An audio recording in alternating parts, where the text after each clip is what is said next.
The AMPTP met with the WGA, but it didn't really go down as well as I think most people hoped. They had this meeting on Friday, and this was the first time they started negotiating since negotiations broke down, I think on May 1st. So it's been almost 4 months since they've actually gotten back to the table and started talking.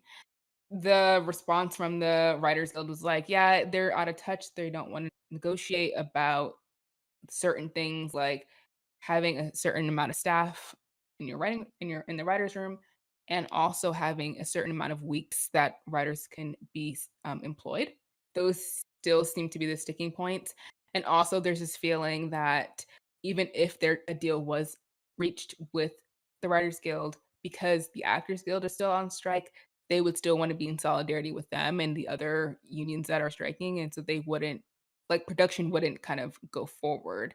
And I think we've talked about that often, about the fact that, like, at this point, it kind of is like a two for one deal. Like, we need both of these things to work out for everyone else to get back to work. Like, you can't do one and not the other.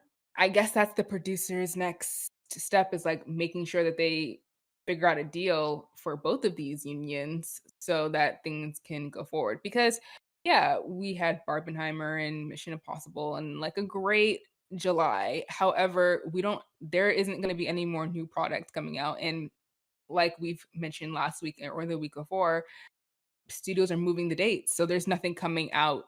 There's not that much coming out this year. I think that it was a good sign, maybe, that they were at least sitting down with the writers. The fact that they're at least talking now, maybe something get worked out, but I don't know. It baffles me how they don't want to, like, I still don't understand how they're not seeing the writing on the wall, and like, it's Hail Mary time. I still don't get that. With this meeting was they were trying to pull the same deal they reached with Directors Guild.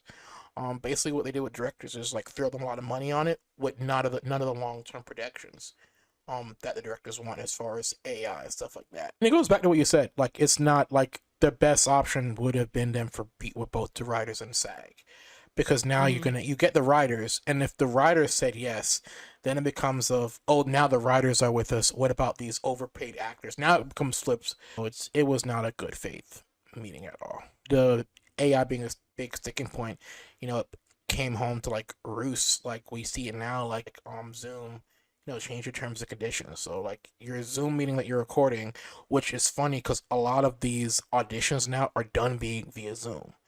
Mhm. So, hey, Zoom can take your Zoom meeting, your recording without you knowing, because they store it on their servers too. It's like, oh, we want to use this for AI and machine learning processes.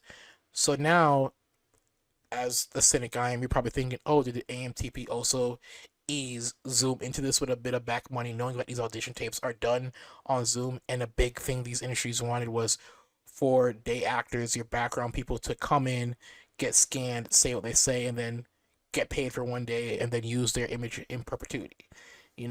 Prose craft, which, um, takes literary books from writers, and does the same thing to analyze, how much, verbs, adverbs. But the fact that you analyze writers' books, into an AI algorithm, that's one thing. Now, if I've already digitized a writer's book without their knowing, I can just tweak a couple things, put out a movie that I don't need to hire a writer for because this AI has already captured the writer's work. So yeah, like a lot of the advancements in technology are what the industry, and I think us as people, society, should be really concerned about. Marvel VFX artists have voted to unionize. So they are going to be a part of the union that you want to be a part of, right, Yeah, Dale? IASE is. I hate the acronym because it's so weird to pronounce, but basically it's Mhm. International Alliance of Theatrical Stage Employees. Basically, makeup, grip, your lighting, all your people. Some post production people are also part of it as well. So they said in a statement that for almost half of a century, workers in the visual effects industry have been denied the same protections and benefits their coworkers and crewmates have relied upon since the beginning of the Hollywood film industry. This is a historic first step for VFX workers coming together with a collective voice demanding respect for the work that we do. And I think this is great. I think this is one of the positive impacts of all of these strikes happening, is that like other people who aren't a part of unions are like, no, we need to get a part of this because we can actually make some change and some shift happen. And that's great, because the amount of times that we've talked on this podcast about the VFX in these big movies with insane budgets, and yet the CGI and the visual effects always look like crap.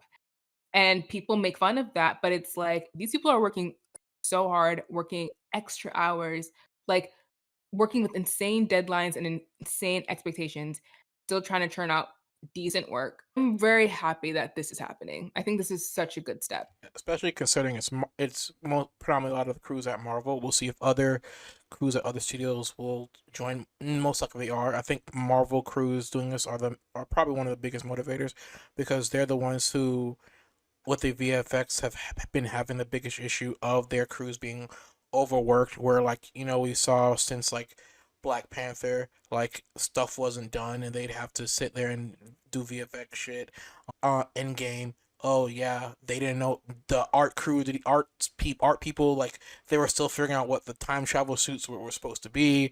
So they put tracking dots on all the actors and then say we'll figure it out later. Industrial Light and Magic, which was founded by George Lucas, does predominantly a lot of their stuff, but also for other companies. So it's kind of like the biggest group says, yeah, fuck it, no, we're no, and we sign up to it. Like, and it's a thing. Like, literally, my main drive of wanting to join a union was I've had that same thing happen to me before, and that's what's motivating me right now as an editor. Like, get my hours up, whether it's editing audio or audio engineering or editing videos.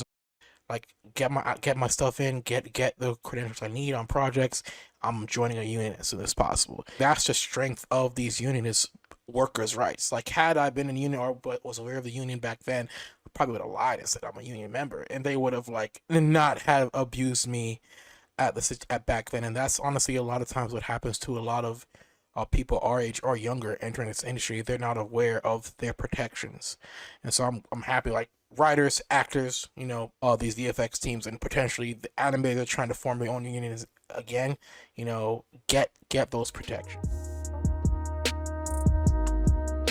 Did you like that clip?